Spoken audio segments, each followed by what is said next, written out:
All right, what's up, everybody? We're live here with DJC Combat, doing my first live stream. I don't know how long it's been. I think it's been like a week. I think actually the last time I went live was before UFC 213. Madden is gonna smash her, bro. I hope so. I hope so. I don't think so, but I hope so. She needs to pay for her sins, which is outclassing my girl Alexa Grasso. Yeah, Ian Gary is good, but the reason why I think he's delusional is because he thinks he deserves the next title shot. He's talking about going to Canada and being the backup.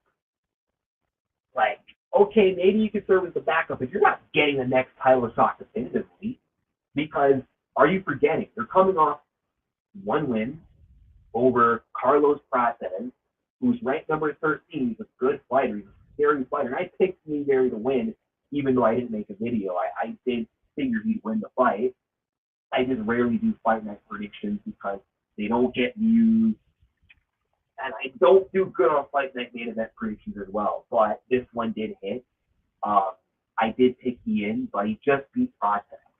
Good win, not a top 5 win.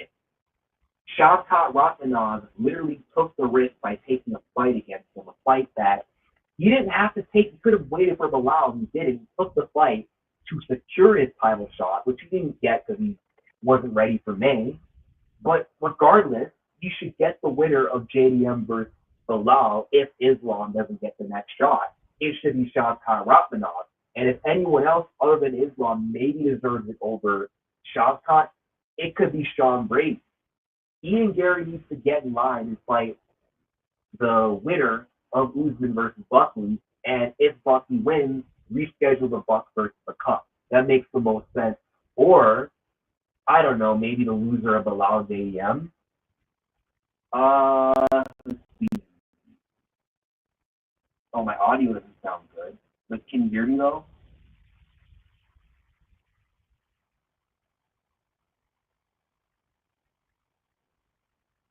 Are you able to hear me? Even though my audio is cooked?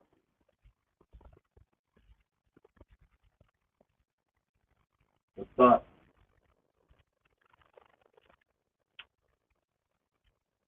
Okay, good. Okay, all right. Good. Because I don't have to redo this and try again on my phone. I'm not doing that. Okay, let me answer your question. Jack is going to sleep Bilal. I don't know about that. I mean, he could. Jack Della is very powerful. Very good boxing, but I don't know, man. Bilal Muhammad is very durable. Never been knocked out before he's been dropped, but he always recovers. And he's got the clear advantage in this matchup with his wrestling. Probably has better cardio, too. Even though Jack does have good cardio, Bilal's pace is just different. So we'll see. I'm not saying he can't win. It's just going to be an uphill battle. Okay, let me answer your question. Grasso versus Silva, who you got? I'm going to go with Alexa to win, honestly. I know a lot of people are taking Natalia and she's the favorite.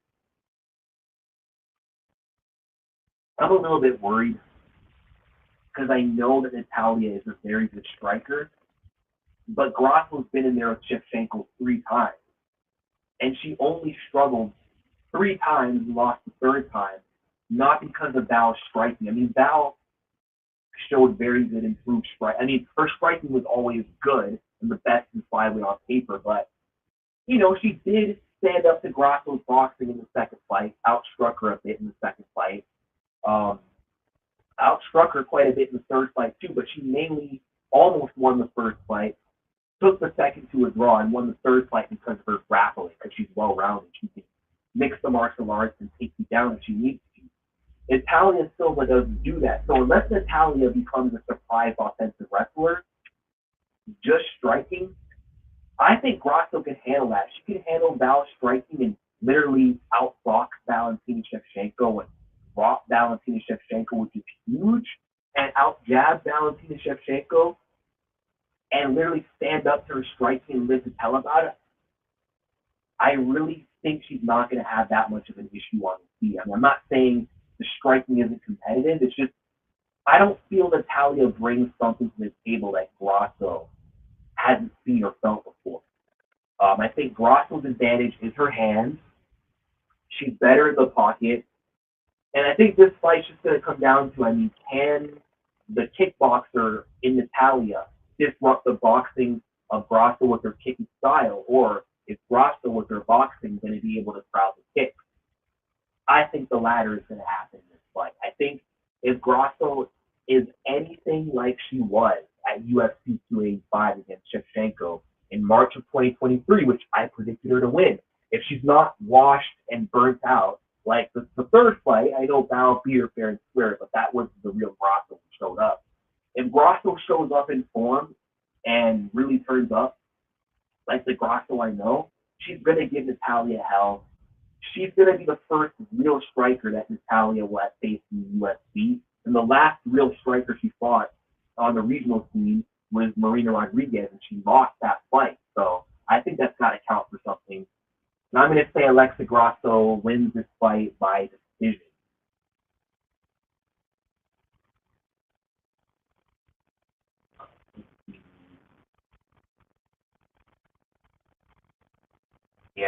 No, but Ian Gary's very elite, though. That was an elite level performance. The way he shut down Carlos Prates, if that was a dangerous fight, no one's done that to Prates before. And a lot of people said if Ian's going to win, he needs to grapple,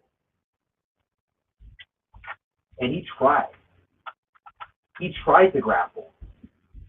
He tried to grapple, and Prates actually showed great takedown defense. And he showed he's a 5-round fighter too. He's not a one-dimensional 2-round fighter who needs 2 rounds to finish you. And he can defend takedowns. It's just Ian has very good distance management. He's good at shutting down your offense, shutting down your aggression, and kind of making you fight his fight. He's a very tricky guy to be in there with. He's boring, but effective. Grosso needs to grapple Natalia. I don't think she needs to grapple, if I'm being honest. I really don't think she's going to need to depend on her on wrestling. What she needs to do is she needs to not sit back and just let Natalia dance around and poking her from the outside. She's got to willingly put pressure on her and get in her face and make it a dogfight. That's what she needs to do. I know you like Usman, but Buckley's going to smash him. I know Buckley's going to beat that ass. Because Usman is old, hasn't fought in like 2 years, and he's riding off the fact that he had a good third round against Shemaev. Where has he been since? Buckley's only been improving. He's literally hitting his peak. And I don't know if Usman's going to look that good when he comes back. You know, I mean, maybe he will. I don't know. I mean, this is a prime Usman. I would surely pick him to win because prime Usman was a nightmare, the Nigerian nightmare. But now, I don't know. And Buckley has the advantage with speed, power, striking, very good at closing the distance. And Usman has always been awkward when guys would pressure him and come at him because he kind of posts his arms and dips his head a lot. He's always done that even during his prime. Like when Covington was pressuring him, I didn't like the way Usman reacted to that pressure. Now, at the current stage in his career, and with how good Buckley's gotten, he's going to have a hard time whenever Buckley chooses to go forward and close the distance. Usman has a good jab and a good cross, but it's very inconsistent. A lot of his striking is sometimes he'll throw the jab, sometimes he'll throw the cross, but mostly he'll duck his head and swing sloppy punches. And Buckley's striking is consistently good every time this season. And he can wrestle too. So I think his takedown defense will be good. Usman's wrestling is not as dominant as it used to be. I mean, he couldn't impose his wrestling against Leon in the trilogy. And if his wrestling is declined, like I think it is, offensively, he's not taking Buckley down, or he's at least not going to keep him down. His wrestling won't be the story of the fight. If it's not, it comes down to the striking. I think Buckley's just going to piece him up. And he'll probably finish him too, because Buckley, he finishes guys who are not easy to finish. Okay, Luque, I mean, he got knocked out by Neal. That was like an anomaly.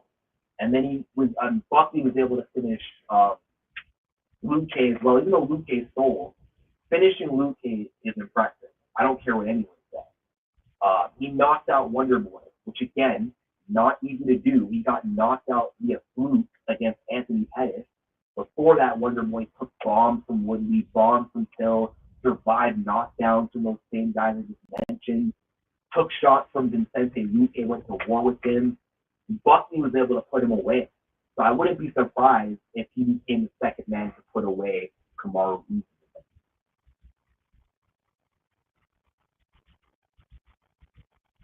Bilal's gonna piss people off again when he's Beach Stadium. I could see it. I can legit see it. He could.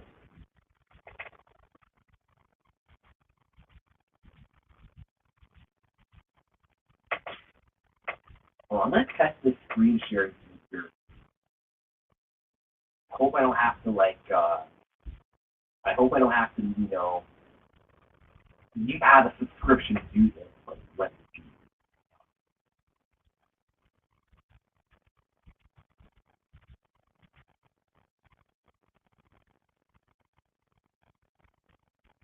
Oh, okay, it's free.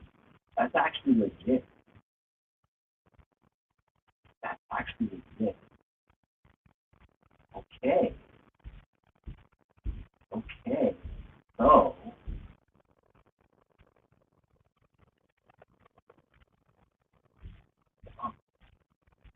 how does this thing work? I've never done this before.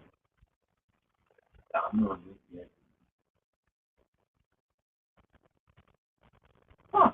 I'm like so new to this.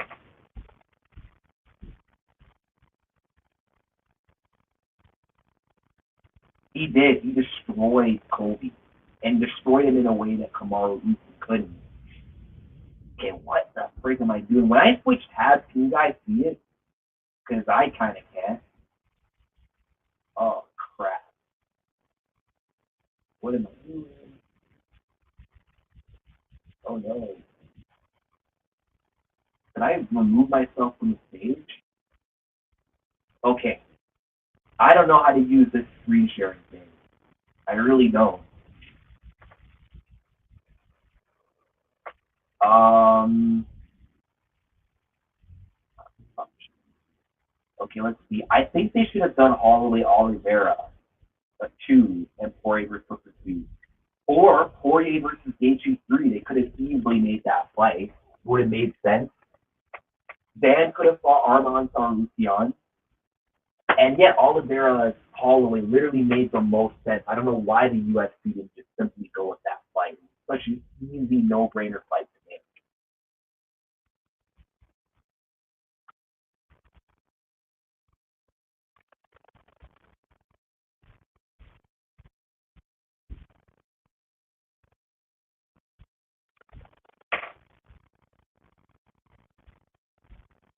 It was such a no-brainer fight to make, man.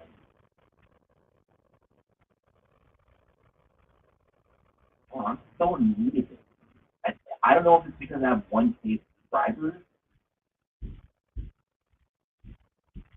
Try again. Oh, so you can select what you want to share. Ah, that's actually sick. Okay. So we were talking about Holloway Poirier. Why is it showing speak though? Right.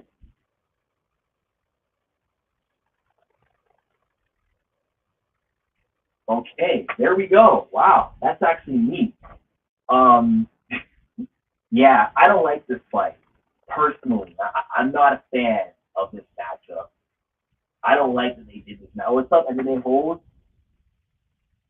Let me read this comment.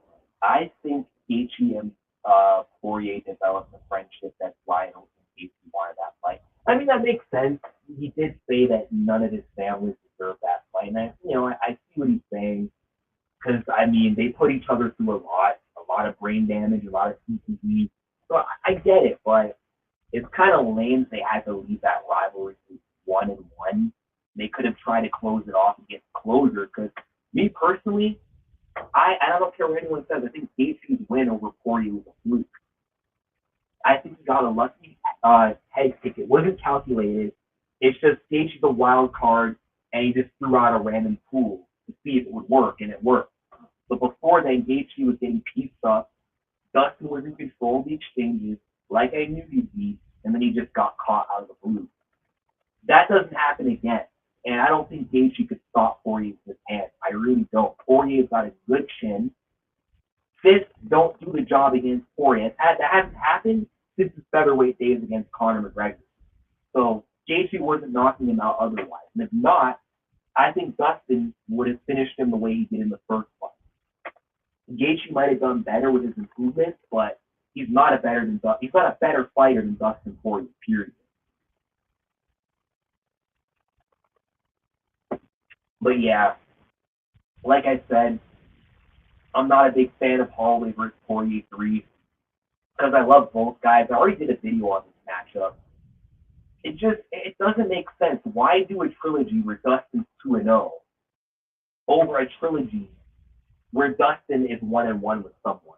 It makes no sense. It's a risky fight for Holloway because this could be a stay on his legacy if he loses to Poirier.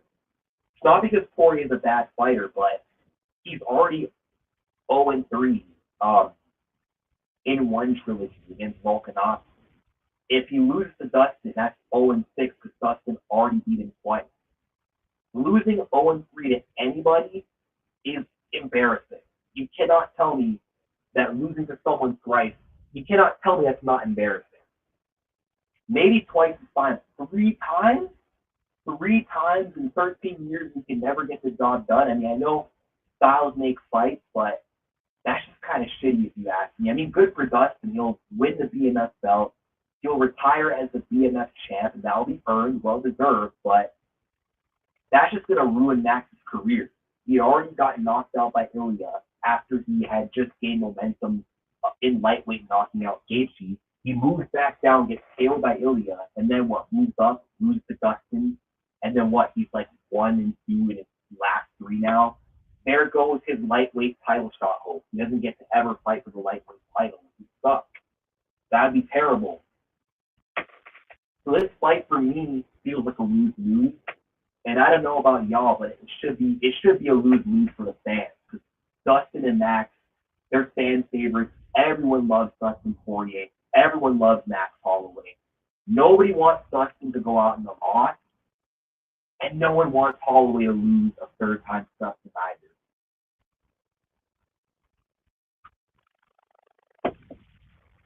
I'm confident that Holloway can beat Dustin. I mean, he can.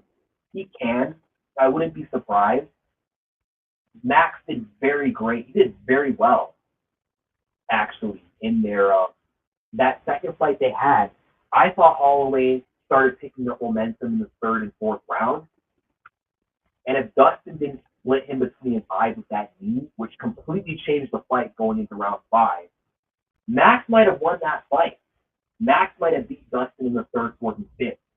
Although it wasn't one score 49-46, it makes no sense. I didn't think Dustin won 4 rounds. He won the first 2, and he won round 5. But Holloway did very well. It's not like the Volkanovski trilogy where he got shut down like the first fight, only had success in the second fight. He had success in the second fight with Dustin. And you could have maybe made an argument for Max Holloway winning. Maybe, even though Dustin clearly won, based off damage, bigger moments of Rocky Max, and octagon control, you have to give it to him. Max did very well, and he's only gotten better since the second fight. Dustin hasn't really done much slowing down either. I mean, he looked really good against Islam Makhachev. And he could keep going if he wants to. I don't think Cory is physically done. I just think mentally he's checking out because he wants to prioritize, being at home for his daughter, and he's already taken so much damage throughout his career. So I respect his decision, but if he wanted to, he could go for another few years and still be one of the best lightweights in the world. I truly believe that. But Max has a chance, given the fact that this will be his third lightweight fight within the last year. And against Gaethje, he gave himself the according time to actually prepare his body. He didn't just randomly move up without cutting weight. He moved up while gaining weight, putting on muscle, getting powerful. So when he was in there at UFC 300, Holloway literally looked like a natural lightweight against Dustin Poirier. He looked like a natural lightweight against Justin Gaethje, and he performed way better than he did at UFC 236. And if Max Holloway at UFC 318 can look anything like he did at UFC 300, I could see him being Poirier. I really could, but I don't know if I'm going to pick Max this time. I picked him in the second fight, but by that point, I didn't know Dustin was that good. And at that point, Max Holloway hadn't lost in like 6 years from the Conor fight. He looked unstoppable, 13-fight winning streak. I'm like, nah, Dustin's not going to beat him. Max is so much better now. He'll finally beat Poirier after all this time. And Poirier's just an average contender, but I learned the hard way. Poirier showed me how elite he was in that Max fight, and he beat him twice. There's nothing I can say. And, you know, once you're 0-2 to someone, it's going to be a tough feat to try and get one win against them as a whole. You know, it took Israel Adesanya 3 times before he could finally beat Alex Pereira. Brandon Moreno never got to beat Pantoja in all 3 attempts. So, I don't know, man. Styles make fights. And I do think Poirier, no matter what, stylistically is a nightmare for Holloway.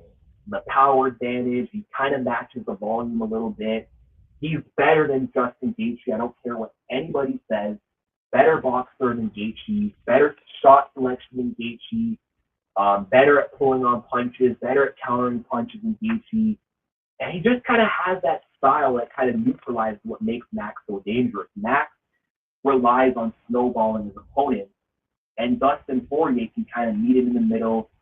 He's able to punch with Max with bigger, more powerful shots, and he doesn't really let Max get in the rhythm because of it.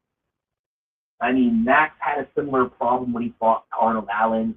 All 3 times he ran into that issue against Volkanovski. And even Yair Rodriguez was able to kind of take a page out of Volk and Poirier's book when he fought Max. But, you know, unfortunately, Yair being Yair could not fully neutralize Holloway. But with all this time passing, maybe physically Holloway will be better. Stylistically, is he going to be enough to overcome Poirier? We're going to find out July 18th. But one thing that worries me too is Max just got his chin cracked by Ilia Topuria. He had just got knocked out. That's going to change things. Because Max is known as the guy who had the aura of invincibility with his durability. Like, no one could knock this guy out. No one could put him away. He got humanized a little bit. So I don't know how Max is going to show up cutting off, being knocked out for the first time. I don't know if his chin's going to be as good as it once was. And Poirier was able to hurt him at the peak of his durability. If he hurts him again now, which is very likely, is Max going to recover the same, or is Poirier going to be able to put him away? We'll find out. And also, Dustin does not lose 2 in a row. There's a first time for everything, but that kind of scares me. Like, he's fighting Dustin at the worst possible time. But I'm done yapping. Let me read these comments. Korea Islam. Let me just pull up. I missed a few comments. I like Usman, but he's done. Yeah, I agree. He and Gary should fight Sean Brady. He should. Victoria with KO Islam, man, that's a wild take. I don't know about that. I mean, it's possible, but I don't know. I can't pick against Islam. But Ilya is a threat. I could see him winning. Yeah, he beat up Colby, knocked out Wonder Boy. I don't think Gaethje was necessarily getting pieced up in the second. From what I was seeing, Justin was kind of beating him on the feet, kind of beating him to the punch. Maybe we watched a different fight. Yeah, maybe we did, because I didn't see Cory getting outstruck. I mean, Gaethje was doing a lot better. He was way more composed in that fight. Way more composed. I'm not denying that. But he didn't look like he was comfortably controlling the exchange. Let me see. The Holloway who fought Gaethje is a dangerous man. I agree. That is a dangerous man. I hope we see that same guy. I hope that Ilya loss did not shatter Holloway's confidence and did not soften up his chin. Because if it did, he will lose again. Max needs to be at his absolute best. This cannot be physically or mentally deterred. He's got to be mentally on point and physically on point. Holloway has more sting on his punches at 155. He does. He does. He could definitely hurt Cory. I can see it, but Cory is tough. He does not get knocked out. Oh, he got knocked out by Gaethje, but he's never getting head kick KO'd again. And it's easy to knock some. It's easier to knock someone out with a well-placed head kick than it is a well-placed punch, from what I've seen. So I don't know if he'll knock out Cory, but he did kind of stun him a little bit in that second fight. So we'll see. Anything can happen. I'm not counting out Holloway, but I don't think I'm picking him this time. I might go with Cory. I got to think about it. I got to study some tape. He could beat Dustin. He could, but that's going to depend on a couple of factors. Where is Holloway at physically and mentally? And are we going to see a deterred, demotivated Dustin Poirier? If we see Max at his best and Dustin at his worst, then Max will win. If it's the best Dustin versus the worst Max, Max will lose. If they're both at their best, it's going to be a war. But ultimately, I think Dustin still is going to be able to get it. What's up, Ken and KTV? Long time no talk. Remember when Justin got knocked out by Holloway? We all thought his chin would be gone against Figgy. We saw that wasn't true. Yeah, you're right. I mean, I picked Gaethje to beat Rafael Figgy in that second fight they had. I knew he was going to win, and I knew his durability would be a factor. I don't know why people were picking Figgy. I don't know why Figgy was a favorite. That made no sense because literally, Rafael Figgy hadn't fought in 2 years. He was on a losing streak, starting with Gaethje. Then he lost to Gamrot. It was an injury, but he hasn't fought since. So what made people think that Gaethje was going to lose to him? Maybe if Gaethje was fighting Holloway again, or maybe even Poirier, or even Dan Hooker, that felt like a more dangerous fight. Maybe I could get the questions about his chin or how his chin holds up, but I knew Fizzy wasn't putting him away. And Gaethje has a knack for bouncing back between losses and looking good. So it just felt like the correct pick. But you raise a good point, Toron. Gaethje came back. His chin was okay. He took the correct time off. So maybe Max Holloway will be fine too. Maybe. And also, Nate Diaz got knocked out once, like 12 years ago, and he's never got knocked out since. Although he's been dropped a bunch of times since getting knocked out by Josh Thompson, he's never been finished like that since.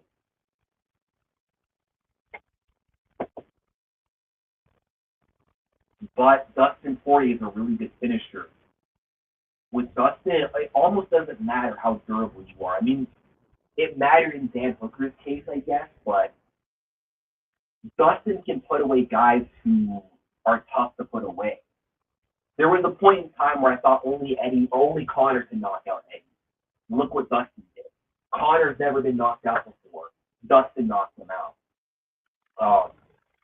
Gaethje, a durable guy, Poirier was able to put him away. So, I don't know, man. Poirier knows how to get a finish. It's not just his power. It's the way he follows up when he hurts you. It's the way he puts together his combinations. It's like he's a pit bull. He's like a pit bull. Once he has you hurt, once he smells blood, he just puts it on you. He's able to overwhelm you. He doesn't even let you breathe. And the next thing you know, you're like collapsing against the cage. It's all slow. I think Gaethje was going to knock out Hooker. It's possible. It's possible. He very well could have. If they reschedule that fight, I'm going to pick Justin Gaethje to win. But I do think that would have been a way better fight than what we saw with the Fizzy fight. It would have been way more entertaining. I wish we got that fight, and I hope we get that fight. We better get that fight. I don't think Hooker was a dangerous fight for Gaethje. Why not? I mean, it's possible Gaethje could have went out there and walked through him, but yeah, I mean, me too. I was thinking Gaethje would win, but I kind of did see a chance for Dan. You know, Dan is long. I mean, they're around a similar height. I think Hooker's 6 feet and Gaethje's 5'11", but Hooker's got reach. Hooker's got power of his own. I think he hits harder. than Rafael Fizzy. And because he's not short and stocky like Fizzy, it could have created more opportunities for him to strike him, if I'm being honest.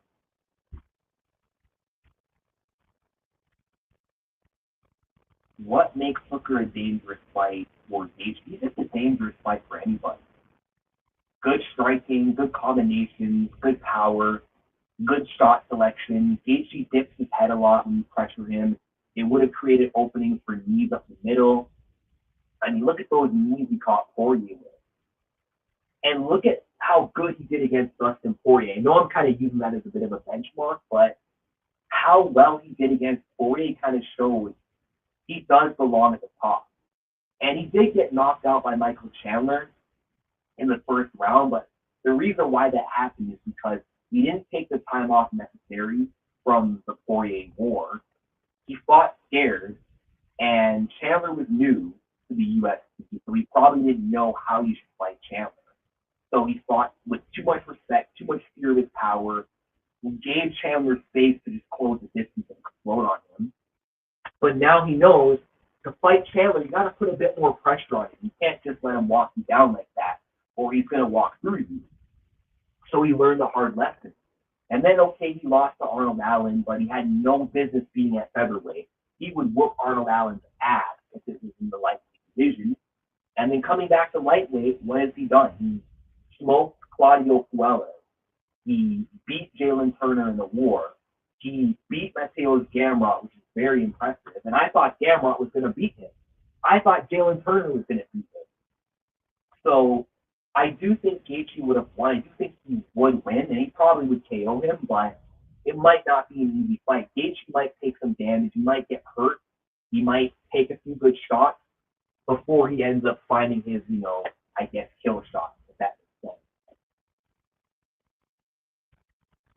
sense. Oh, and another thing about Hooker that makes him dangerous. Gaethje is open to body shots. And Dan Hooker has nasty hooks to the body. He could have definitely exploited that weakness in Gaethje's game and maybe softened him up to the body and sat that energy. Very possible. What I could have seen going into that fight,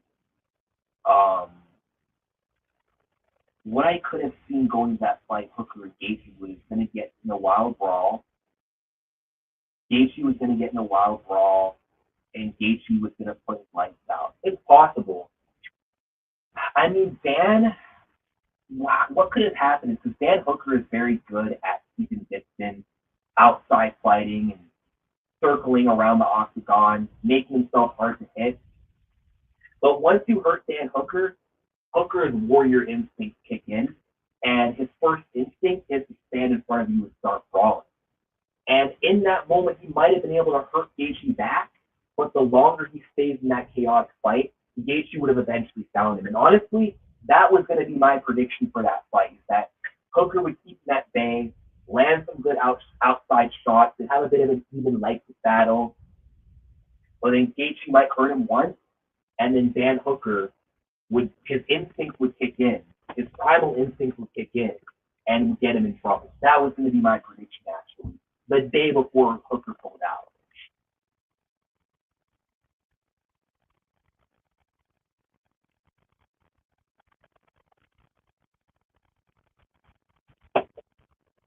But I'm interested to see what they're going to do with this card, though.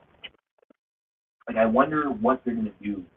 I wonder what they're going to put on UFC 318. I mean, I know you said it's rumored they'll put Hooker versus Gaethje on this card. If anything, they probably should do that. Like, why not?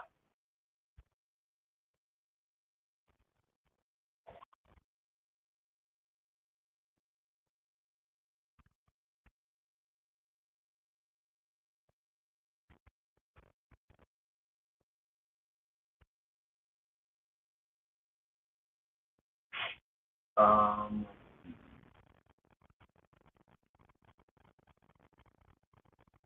but yeah, actually, I think a good card builder for UFC 318.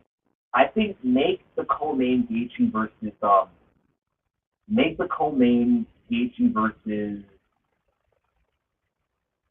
Hooker, reschedule that fight, and then let's see, what else could they do for that card? Maybe they could add Gene Silva, maybe do Gene Silva versus like a Josh Emmett or a Lerone Murphy on that card. Maybe do Dominic Reyes versus Alexander Rakic. There's some options they could do to spice up the card. And maybe honestly they could probably add Yuri Prohaska versus Carlos Holberg. That might not be a bad idea.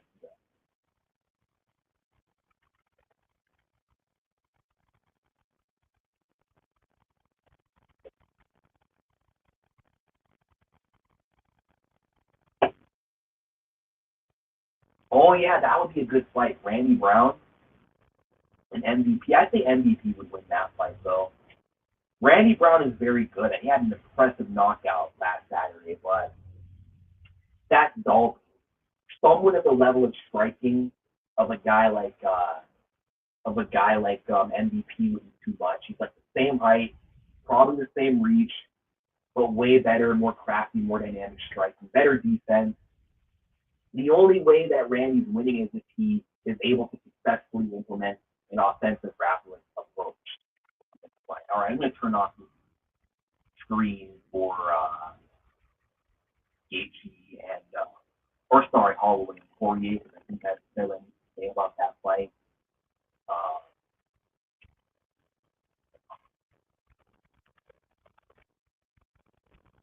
Actually,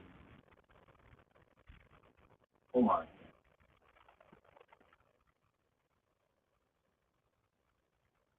Sorry, I'm so new to this whole sharing thing. That would be a good idea. They're both Jamaicans. I actually would like that. We completed like,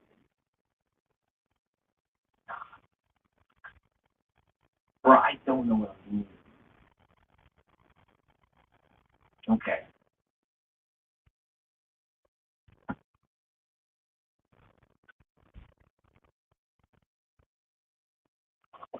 So,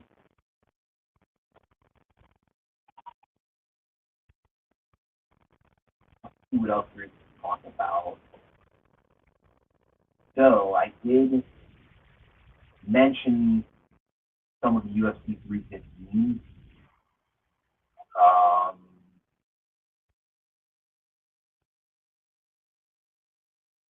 should I talk about that or should I talk about David? I might talk about that fight actually.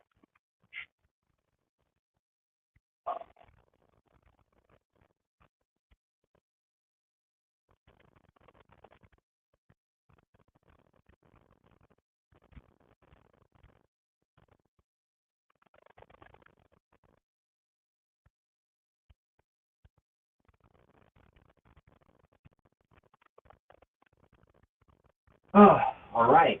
So, you got Fight Night, Sanhagen versus Figueredo. I didn't really post a video on this, but I'll just have this as part of my live stream, I guess, and maybe make my prediction. Yeah, me too. Me too. I really wish that it was part of the UFC. Man, Tony was my guy, bro. I love Tony Ferguson. He was awesome. The win streak, the violence this guy presented, the chaos. We never got the Khabib fight, which pissed me off. He was in the same era as Khabib and Conor and never fought them. The Khabib fight wasn't his fault. That fight was just cursed, and the Conor fight was Conor's fault because Conor ducked him when Tony had the interim title.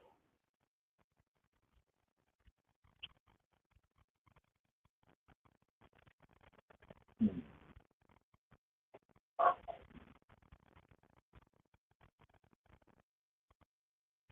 But let's get into this fight. Sanhagen versus Figueroa. I'm going to predict the co-main event as well.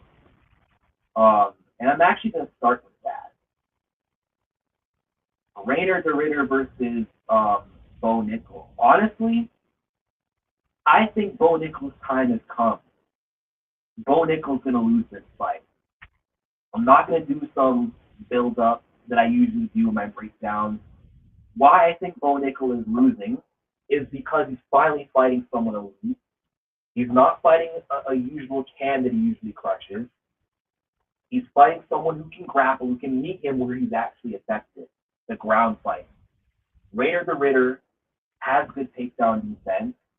He can fight off his back, I'm pretty sure. Submission game on point. He's got pretty awkward striking, and I think he can effectively strike with Bo Nickel. And Bo Nickel looked like shit in his last fight against Paul Craig.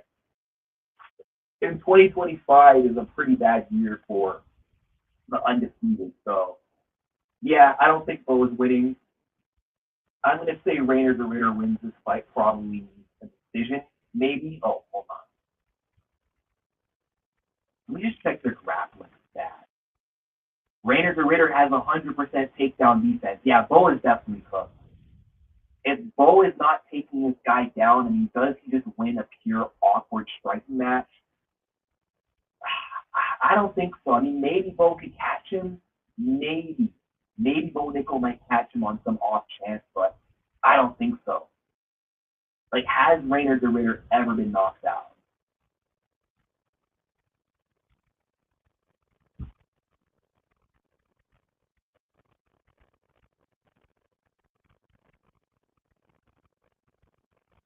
Hold on. Let me do my research on that.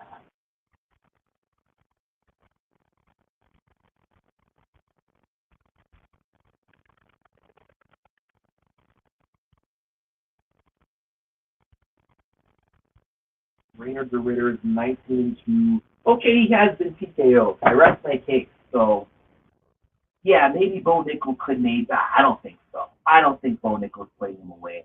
It's not going to happen. Bo is not finishing him. In no world does that happen. I don't believe it. Hold on. Let me, what the hell? Let me look at this. I think I messed up. Oh, whatever. I'll just keep my screen like that. Fuck it. Um, yeah, I'm going to say Rainer the Ritter's going to win an awkward striking match against Bo Nickel. Defend takedowns, even if he gets taken down, Bo's got to worry about the ground fighting. And literally every fight Bo wins, he doesn't look that good. That Jamie Pickett dude that he fought, it took for him to knee him in the balls to get a proper takedown and to submit it, right? Before that, he didn't look that great.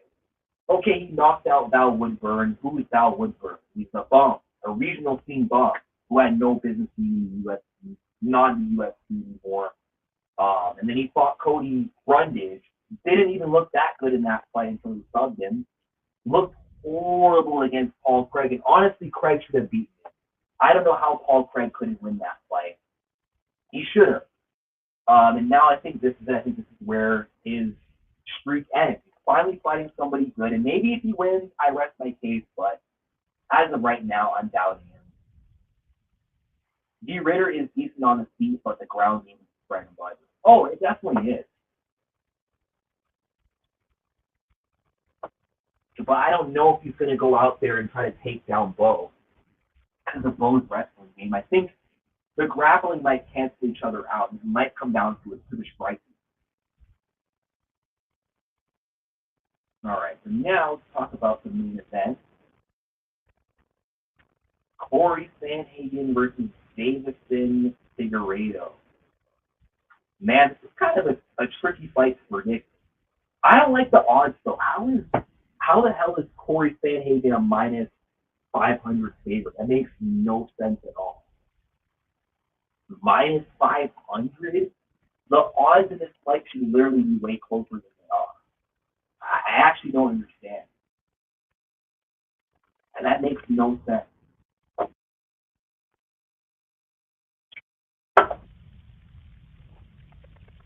But this is a good fight. Both guys are coming off losses. This is a chance for Davis and Figueiredo to get back in the mix at the top of the division at bantamweight. And honestly, I'm rooting for Davis and Figueiredo to win this fight. I'm not really interested in seeing Cory Sanhagen in title contention. I mean, I know he should have gotten a title shot after he beat Cheeto Vera, and then Cheeto ended up getting a shot over him because of favoritism, because O'Malley's an industry plant. But Sanhagen's a choker when it comes to big fights. If O'Malley wins the rematch with Marab and Cory beats Figgy, okay, then I'll actually want to see Sanhagen versus O'Malley, because that's a matchup I've been wanting to see for a long time. I don't want to see Sanhagen against Marab. He'll get ran through pretty easily.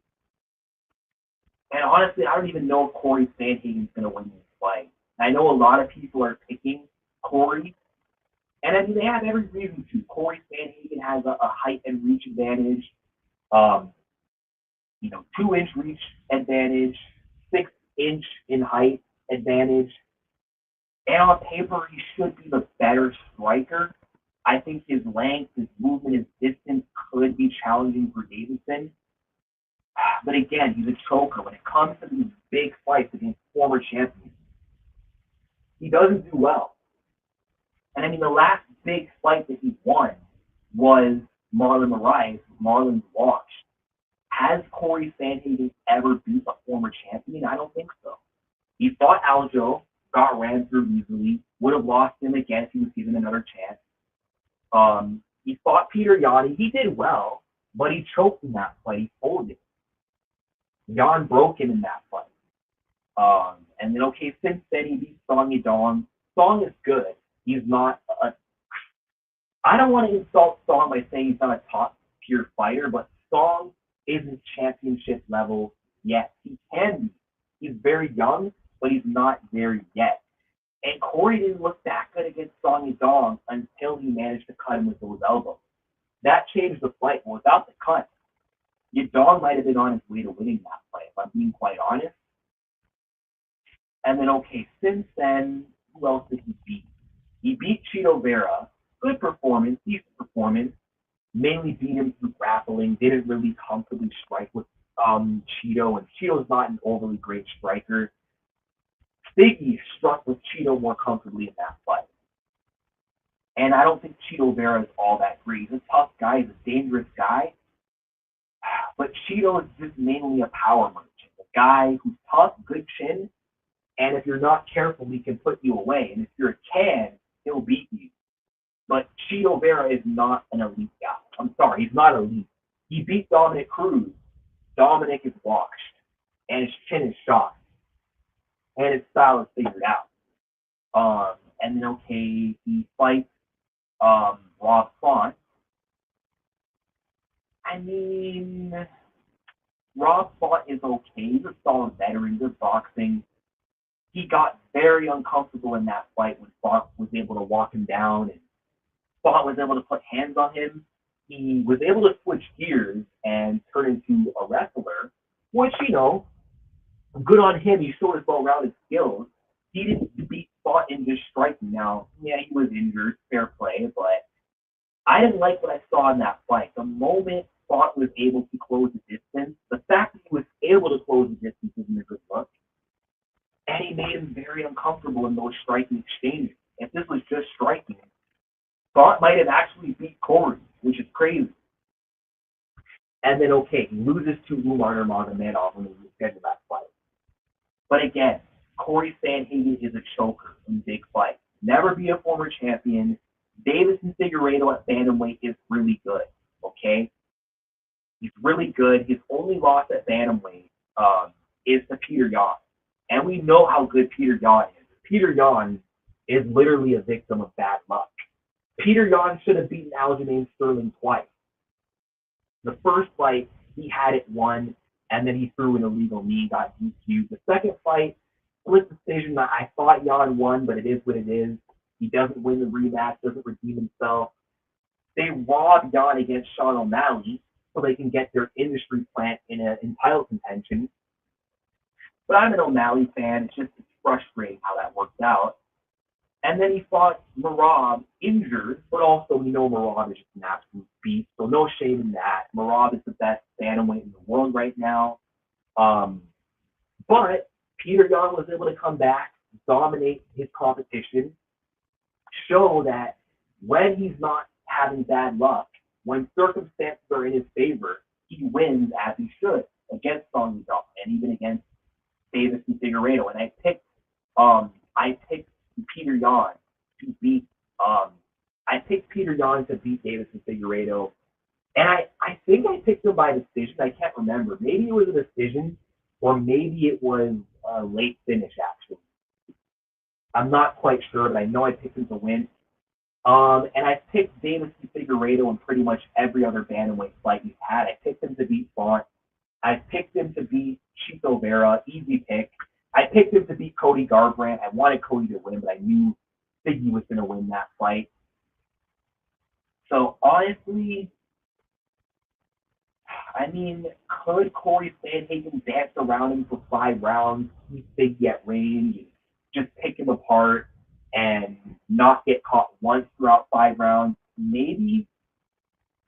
But honestly, I'm going to have to go with Davidson. That's always been my initial pick.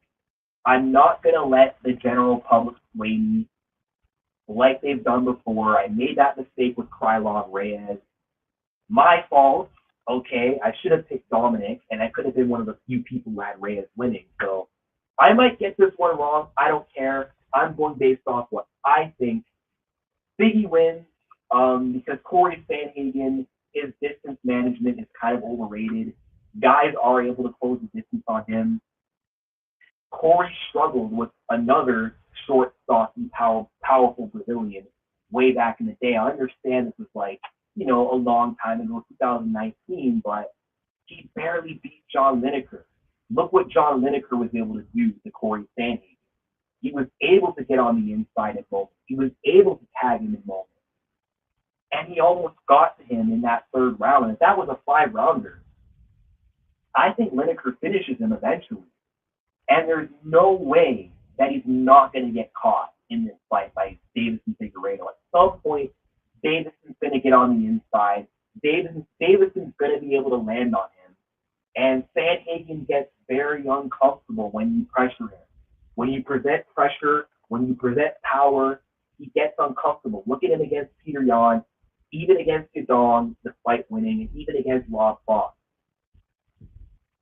There is a way he won't get caught. And how is that? How will he not get caught in this fight? Crap, Spark, PFP? I want to know. And where was I? I kind of lost my train of thought.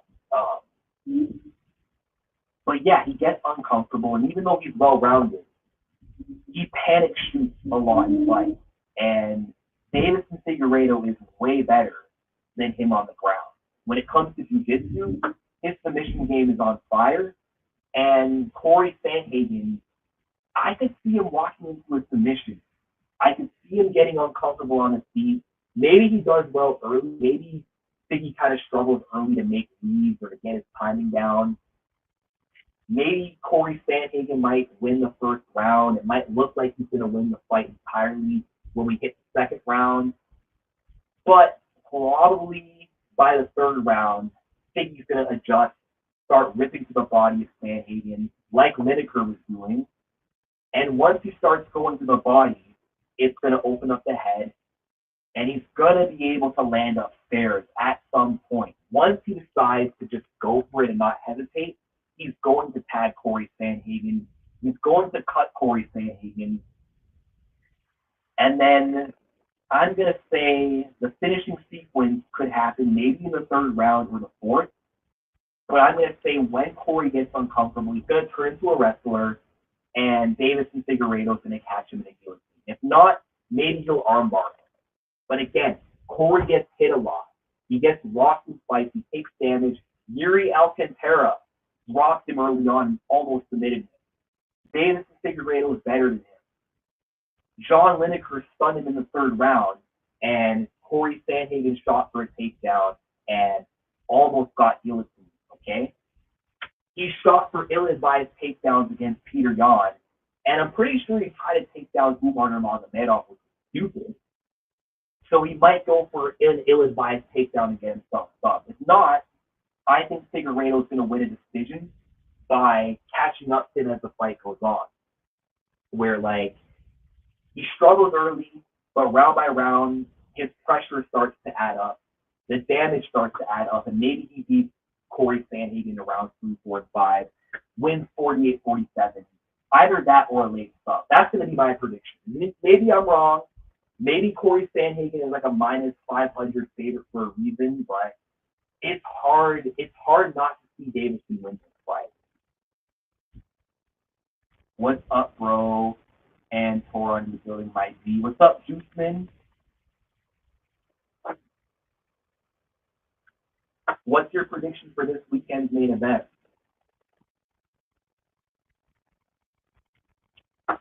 I ended up picking Davison Figueiredo to win. The only thing that worries me, though, about this fight, the only thing that scares me is Davison's age. I think he's like 36 years old or something like that. Cory's young. And, I mean, his age could be a factor. You never know. Maybe Figgy comes in this fight. Maybe he comes in deterred, but I'm just going off history, how Cory Sandhagen chokes in big fights, how he shoots takedowns in every single fight, and I know that Davison Figueiredo is way better than him on the ground. I know he can submit him. And I've seen Cory get clipped in fights, and I know Davison can clip him. And Figueiredo has scored a knockdown in almost every bantamweight fight. He knocked down Peter Yan in the 4th round of a fight he was losing. He was the first and only man to drop Chito Vera, Granite Chin Chito Vera. You don't think he could drop Cory Sandhagen? Like, come on. I don't think he dropped Spot, but he locked him in that fight pretty badly. He didn't drop Cody. He subbed him, but that's the thing. Garbrandt has never been subbed like that before. No one just taken down Cody Garbrandt and submitted him. Davison did. No one's dropped Chito Vera like that. Davison did. The last time Chito Vera got knocked, or the last time Peter Yan got dropped, it was by Dodson. But the way Figgy dropped him was just scarier. It had me more worried for Peter Yan that, like, man, this guy might get finished. Figgy might have a late round comeback. And Figgy's the first man to drop Granite Chin Moreno. So I know for a fact he's going to do damage, win or lose. I know for a fact that he's going to get a knockdown, win or lose. But I'm willing to pick Figgy to win this fight. But chat, what do you guys think? Am I tripping or am I cooking with this? Hey.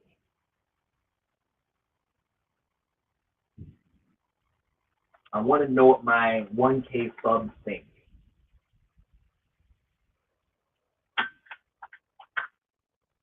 But I'm very confident in my prediction. But, you know, I mean, if Cory wins, good for him. He'll beat his first former champion, and then he can maybe secure his title contention again. Maybe he can get the winner of Merab O'Malley too, or even serve as a backup, but I feel more interested in Davison Figueiredo as a bantamweight title contender, especially if Merab wins. Merab and Figgy is a very interesting fight. And I think that Figgy's a dangerous fight for Merab, and Merab knows it too. Merab knows it. Because Merab is a high-level wrestler. Davison Figueiredo is high level on the ground, very dangerous off his back, good at countering takedowns with submissions, good at getting subs from off his back, good scrambles through wrestling exchanges, and on the feet, better striking than Merab, enough power to hurt him. So that would be a good fight. I think Merab would win, but it would be a dangerous fight. He presents a sort of like unique danger to Merab that most other bantamweights wouldn't. And he kind of has that small man skill too. You know what I'm talking about? Like how these fighters from lower weight classes seem to be good up in higher weight classes. That's what I mean. But if Cory wins and he fights Merab, there's nothing to do to Merab, really. He's got no power threat. He's not a sniper. He's kind of a volume striker. He's like a Dominic Cruz kind of fighter in a way. Cruz also has no power, no finishing ability. Cory can finish you, but it depends. He's not going to finish Merab. He's not going to outpace Merab. There's nothing for Merab to worry about. Marab would dominate that fight pretty easily too.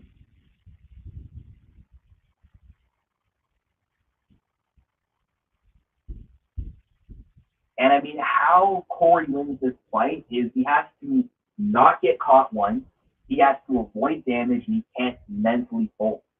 Like the moment he does get hit or hurt, he's got to stay locked in and he can't panic because Cory kind of does panic in fight. Like I just cannot see Cory shutting him down for 5 rounds. I can't see him staying safe on the feet for 5 rounds, and I can't see him staying safe even on the ground. I don't see it personally.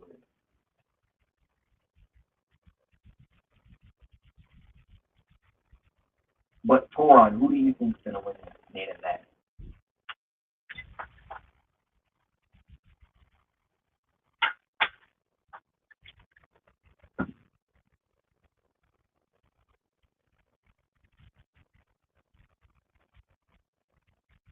I want to know y'all opinions on this fight before I move on to something else. Because I'm going to cover UFC 360, not really like an official prediction video, even though I might give away some predictions. That's not me video. So I got Fanny, and I can see it.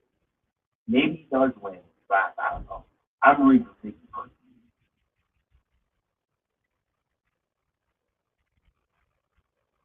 All right.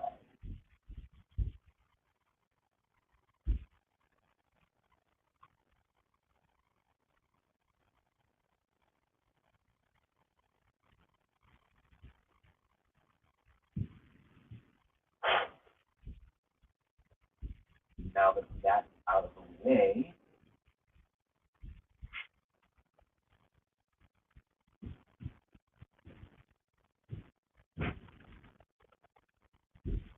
in these future live streams, I can even do like presentations. If I could save some pictures on you, that would be sick.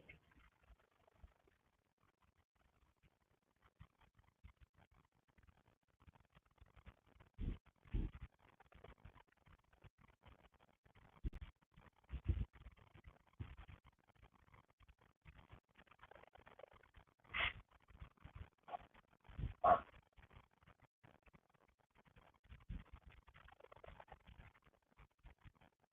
all right, let's talk a bit of UFC 316. So the lead title in this video is Valentina Shevchenko.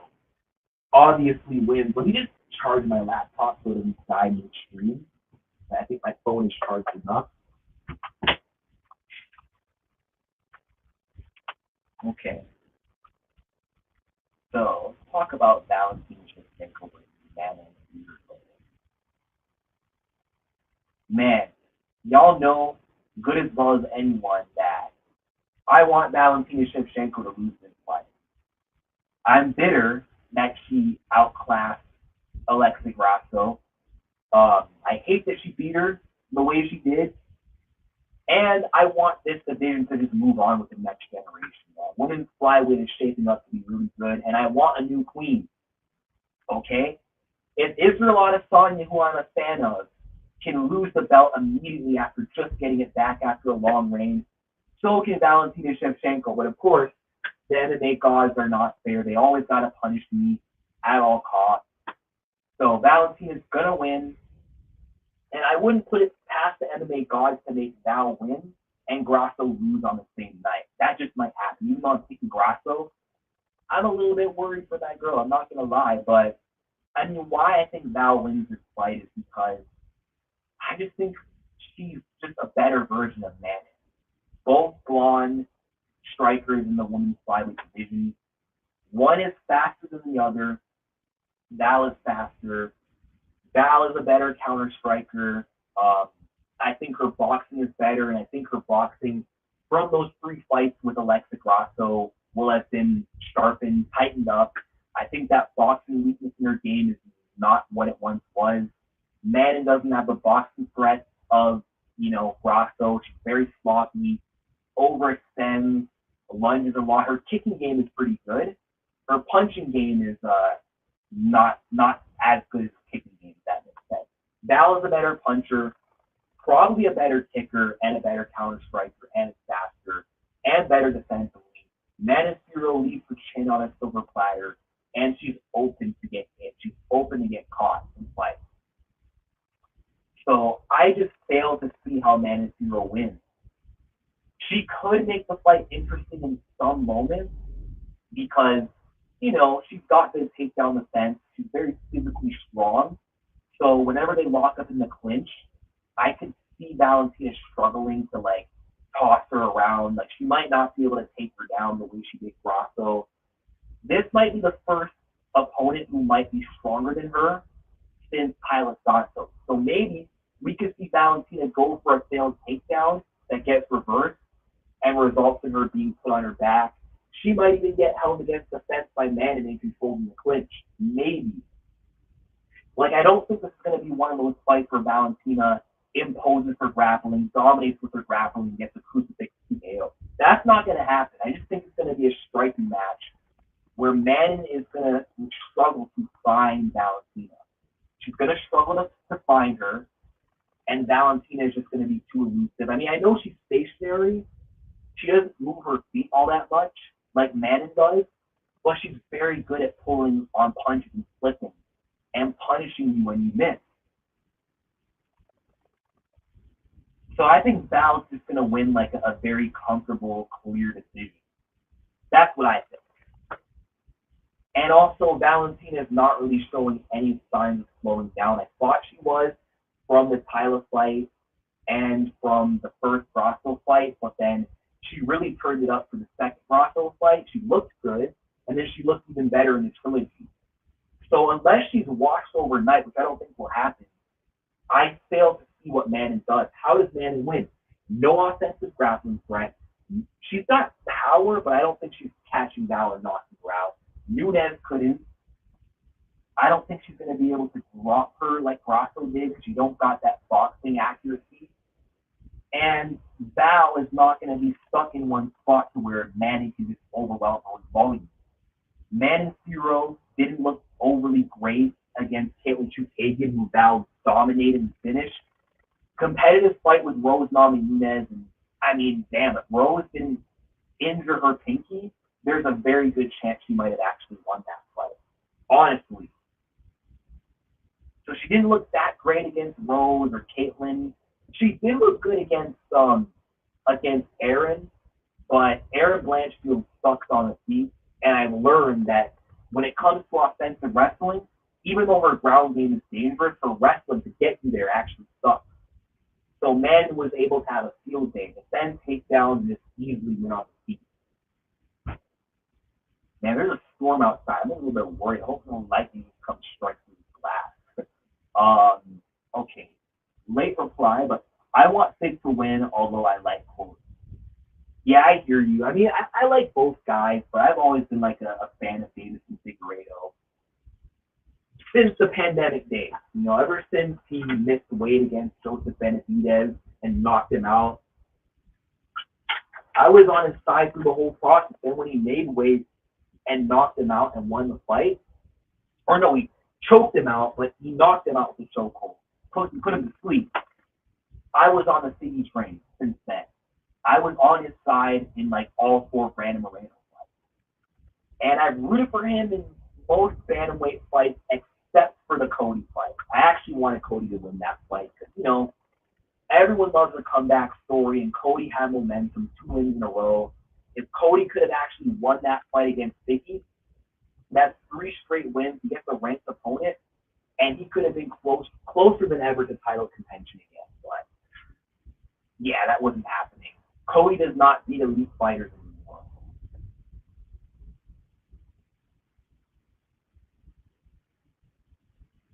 Damn, that storm is intense. I hope I do not have a power outage midstream,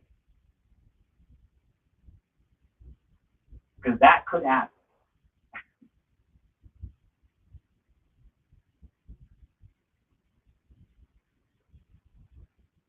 But yeah, I think Val wins, and I think it is kind of obvious. I mean, maybe it isn't. Maybe Manning will pleasantly surprise me. Maybe she will win the fight. And I hope she does. I hope she does. Like, I want Val gone from being the world champion. I want her removed from that belt for good. And I want her to pay for what she did to Alexa Grasso. Okay, I'm salty, and I am preying on Val's downfall. I respect her, and I'm not even really a hater per se, but after what she did to Alexa, after she broke my heart at Noche UFC, and seeing her old ass walk back into being a world champion after already having a long reign, it's like, nah, this division needs space to breathe. We need someone new. Like, best case scenario, Grasso and Manning wins on the same night. And then maybe if Whaley doesn't move up straight away, we could get Grasso Manning. Or, God forbid, Natalia wins, Manning wins. There you go. The battle of the next gen. Natalia Silva versus Manning Hero. Who wouldn't want to see that fight? And if Val wins, it's just like, okay, another day, another Shevchenko win. Who cares? She beat Manning Hero. And if Grasso wins on the same night, they're not making that quadrilogy. And if Natalia wins, okay, you could make Natalia versus Valentina, but after seeing, Valentina handle the newer generation of women's flyweight, it's just going to be hard to get excited for her versus Natalia. Even though Natalia is a good striker, if she can beat Alexa and then beat Manning, honestly, I don't care if Natalia beats Grasso. Valentina will just end up beating her too, I think. And that's the worst case scenario. Like, Valentina winning this fight is horrible for the division. The only good that can come out of this fight is if Whaley is her next opponent and we get that super fight.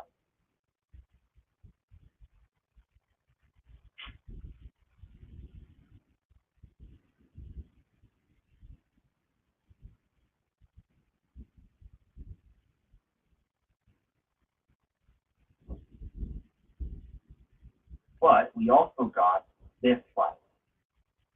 Grasso versus Silva.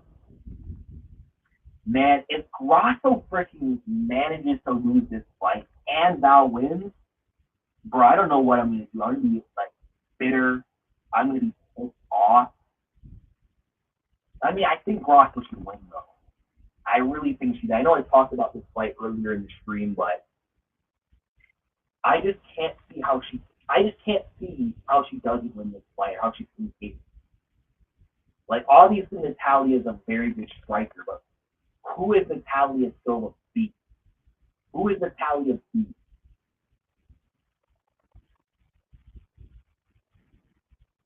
She beat Andrade, she beat Jazz Avizius, and then beat a few other cans in women's flyweight.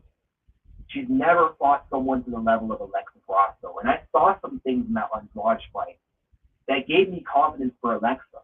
Andrade was hitting her in that fight. Andrade was walking her against the cage in that fight. She was making her uncomfortable in that fight. Natalia was kind of slowing down in that fight as well. So Grasso can focus on implementing a lot of pressure and forcing Natalia in the pocket and doesn't overly respect Natalia's strikes, and she's winning. Because she'll hit her like Jessica did, but she's going to hit her even more. She's going to land even more combinations. She's going to hit her even harder. Ah, damn. Yeah, my laptop audio is pretty crap. Yeah, you know what? Going forward, I might just stick to doing these streams on. I might just stick to doing these streams on my phone. I don't know. I mean, as long as you can hear me and understand what I'm saying clearly, then there's no problem.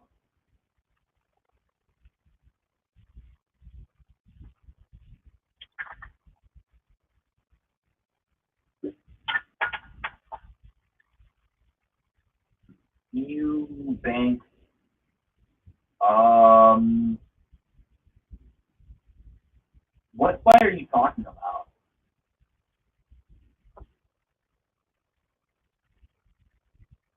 When did that happen?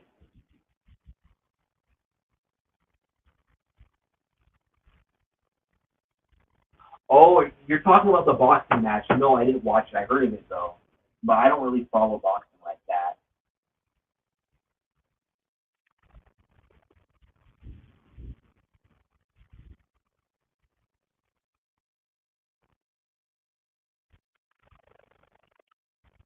this whole stream turns out shit, I might just start over and do it on my phone. We'll see.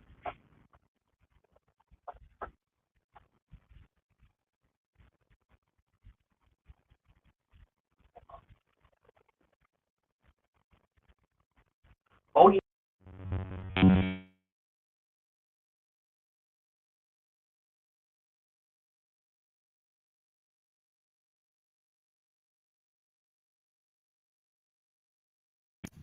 Okay, I just disconnected my Bluetooth. That might be why my audio sounded muffled, actually.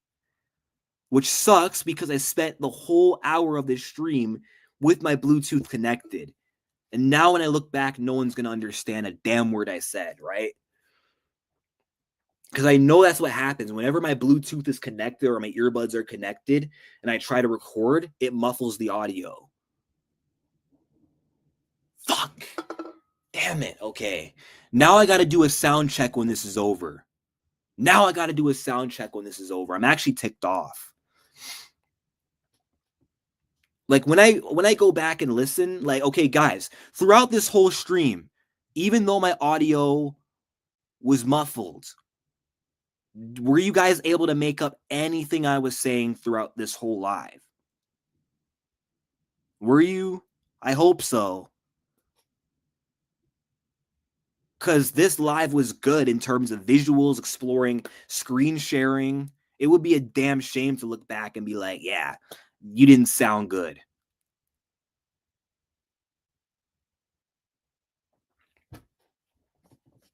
I should have checked my damn Bluetooth before going live.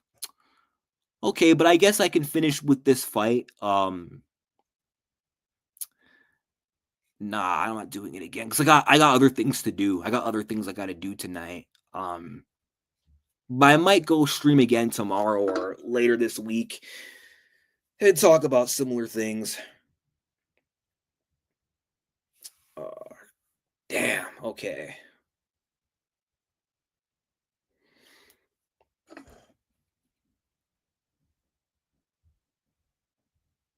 Oh, that really sucks. Yeah, because I had my Bluetooth on this laptop because I was doing a lot of like airdropping, and you need your Bluetooth on to airdrop. So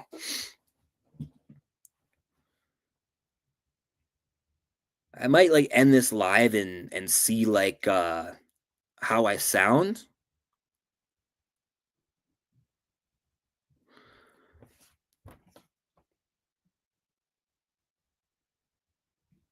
Yeah, I don't know. Okay.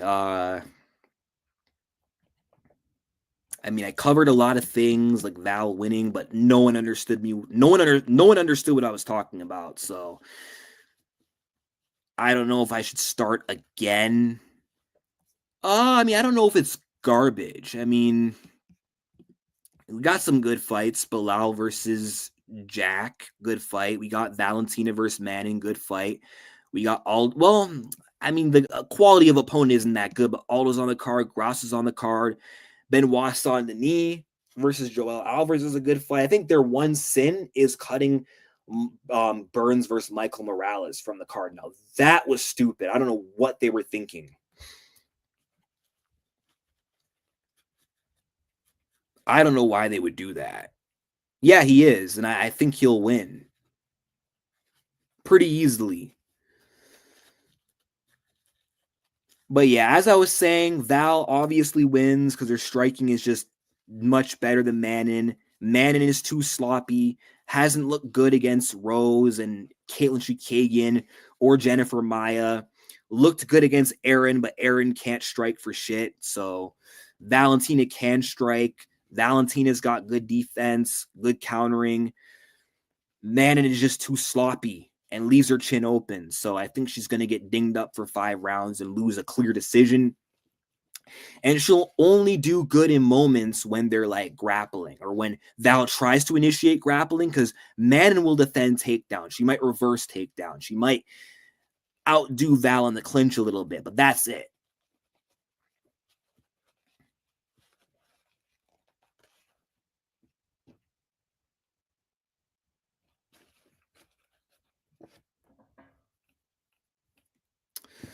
Um, And then Grasso, yeah, I said Grasso wins because of her pressure in boxing. She's been in there with Val before.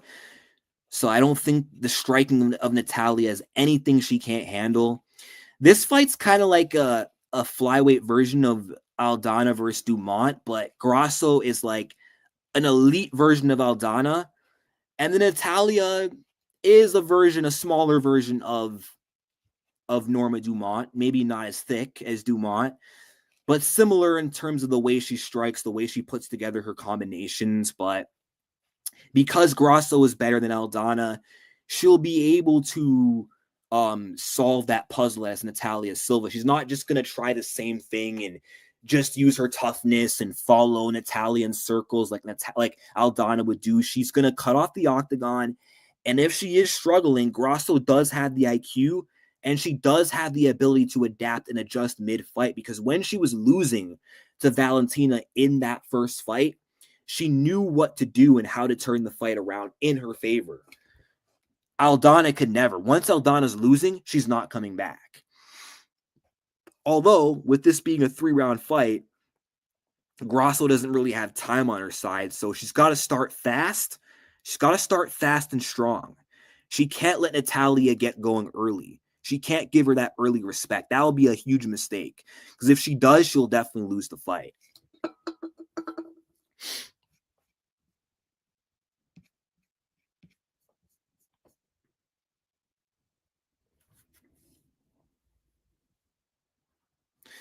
Oh, yeah, Francis killed somebody. That sucks.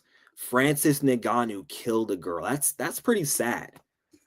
That's pretty sad, honestly. I don't know. I don't know where Francis is going to go from here, man. When is he ever going to fight again? Is he going to be able to mentally recover from being responsible for someone's death? I mean, credit to Francis. Unlike John Jones, he didn't run from the scene of the crime. He literally tried to get her to the hospital. So he did the right thing, but that sucks. And I wonder if there's going to be any like legal ramifications. Yeah, I know it was an accident, but still. Aldo should go back to featherweight. I don't know. I mean, Jose Aldo's too small now.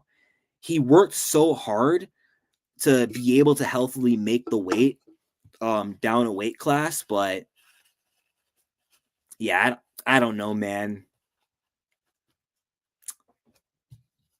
He worked really hard. He's going to have to do so much work to build up all that muscle. If he goes up now without putting on weight, he's just going to be tiny. Now, if Aldo was able to carry the natural featherweight size he had back in the day, he could still do well again at featherweight. He actually, I don't know. Let me look at the rankings, actually. Hold on a second. Hold on. Let me look at these rankings.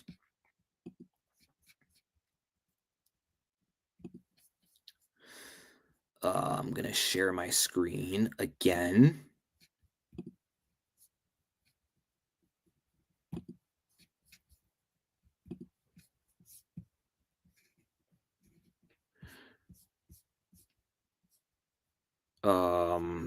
The rankings, featherweight. Oh yeah, okay. How does Aldo do against the current gen of featherweight? That's a good question. I think. Hold on, let me just go up one more so I can get everyone. Okay, I think Aldo beats Calvin Kattar. He beats David Onama pretty easily. Ige might pose a tough challenge with his toughness and pressure, but Aldo would outclass him, easily outstrike him. He would beat Yusuf Zalal. Gene Silva is actually an interesting fight because Gene Silva is a really good striker. Very elusive, very confident. So he's something new that Aldo hasn't faced before. So Gene would definitely give Aldo a tough fight. I mean, Aldo could maybe win that, but it would be tough. He beats Aljo because he would defend takedowns and outstrike him. Lerone Murphy would be tricky, but I think Aldo could get it done. He easily beats Ortega. He beats Allen. He beats Yair. Evloev probably would win just by being boring and holding him against the fence like Volk did, like Mario Bautista did. like Marab did. So I'm going to say Mosvar wins. Aldo would defend the takedowns, but Aldo of today lacks the sense of urgency to get his back off the fence. He never gets his back off the cage when he needs to. So Evloev wins a boring decision. Ilya, I don't know. Ilya and Max aren't even part of this division anymore, but I think Ilya would beat him right now because he's just more in his prime than Aldo is. And I think he would kind of fold Aldo with pressure. I think Aldo would have early success, but if he can't put Ilya away, Ilya is just going to keep walking him down, keep backing him against the cage, keep tagging him, and then eventually I think Ilya might get a finish. The way he finished Max, the way he finished Volk, if those guys couldn't beat Ilya, I don't know if Aldo could, especially in his current form. And then Lopez, that's a good fight. I think Aldo wins, but that'll be a war.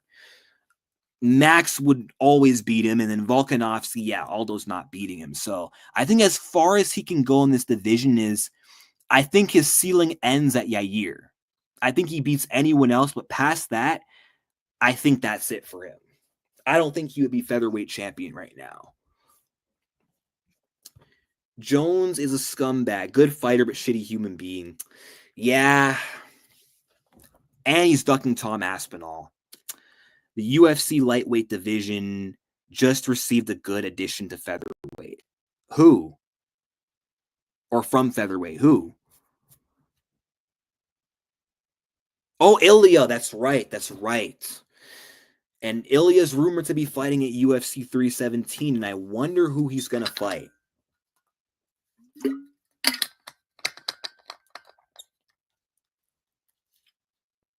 Oh, yeah, Aldo would kick Sadiq's ass. I forgot to cover him, but oh wait, Sadiq Yusuf moved to lightweight? Who cares? Who cares? Ilya's a more exciting prospect at lightweight. But I wonder who he's going to fight at 317, if they're going to make him fight Islam or Oliveira. I mean, the Islam fight feels unlikely, but Islam said he started training camp. So he might be fighting International Fight Week, and he might be fighting Ilya Topuria, and that's going to be a huge fight in the summer. And I thought they were going to go with Dricus versus Khamzat, but Dana White said that fight's confirmed. It's just not going to happen on International Fight Week, which I guess that makes sense.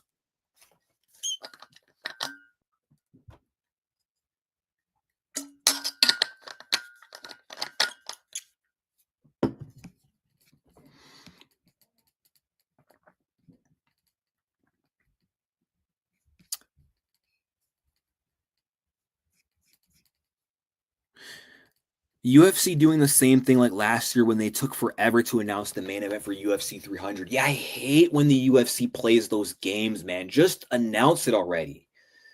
Like, they're going to announce the main event, like, on a month and a half's notice, I feel. They're not going to announce it at all in April. Maybe they will.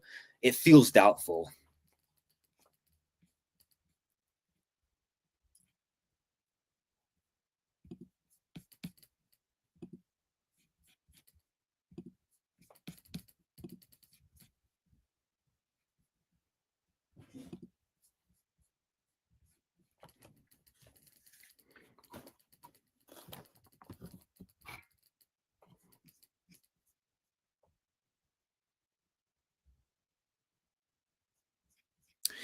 Okay, did you hear my breakdown on Figueiredo versus Cory? Well, he wants more money because he knows it's a risky fight. And if it was anyone else, he'd willingly fight them, and soon enough, without asking for too much money. Like, he wouldn't need more money to fight Alex Pereira. He didn't need to be paid to fight Stipe. So it does kind of come off as blatant ducking, if you ask me. But were you able to make up what I was saying with my Figgy Cory prediction? Because I need to know if I need to maybe start over or just do an individual video. I think he can too, which it's kind of shocking that he's so reluctant to fight him. Like, I get it, it's a risky fight. Tom is big, explosive, powerful, but we've never seen him pass the first round before. John can drag him into deep waters. John has the experience. Heavyweight John Jones his wrestling is even better. And I think that's because he has more size and strength added. It makes his takedowns harder to defend.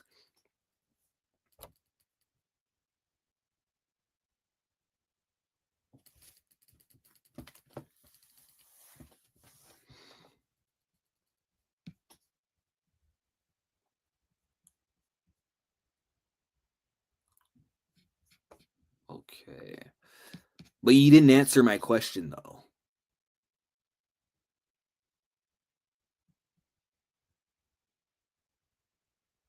Like, I could do a video, but I want to know if you knew what I was saying at all.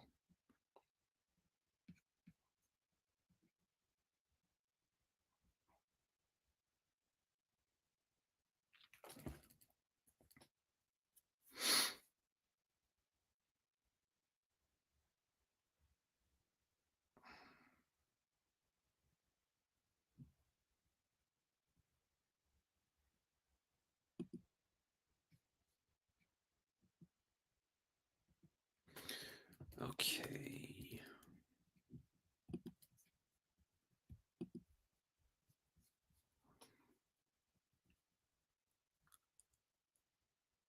Ah, fuck. Okay. I might even just fucking delete this live when it's over. I don't know. That's annoying. Because I did not know my Bluetooth was still on during this.